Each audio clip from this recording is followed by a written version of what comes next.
இந்த வார தொடக்கத்தில் லிவர்பூலின் பிரீமியர் லீக் பட்டத்தை கொண்டாடிய ரசிகர்கள் கூட்டத்திற்குள் காரை மோதியதாக 53 வயது நபர் மீது பிரிட்டன் போலீசார் 7 குற்றச்சாட்டுகளை கொண்டு வந்தனர். வடமேற்கு இங்கிலாந்து நகரில் திங்கட்கிழமை நடந்த சம்பவத்தின் போது பால் டாயில் என்ற ஆடவர் ஆபத்தான முறையில் வாகனம் ஓட்டியது மற்றும் வேண்டுமென்றே கடுமையான உடல் ரீதியான தீங்கு விளைவித்தல் உள்ளிட்ட குற்றச்சாட்டுகளை எதிர்கொள்கிறார் என்று அதிகாரிகள் தெரிவித்தனர். லிவர்பூல் ஆதரவாளர்கள் மீது ஃபோர்ட் கேலக்ஸி மோதியதில் 9 வயது முதல் 78 வயதுக்கிடையிலான 79 பேர் காயமடைந்தனர்.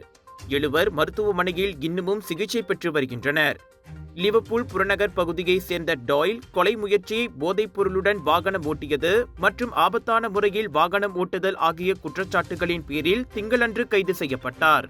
டாயில் ஒரு தொழிலதிபர் மற்றும் முன்னாள் கடற்படை வீரர் என்றும் அவருக்கு 3 பதின்ம வயது பிள்ளைகள் இருப்பதாக பிரிட்டிஷ் ஊடகங்கள் செய்தி வெளியிட்டன.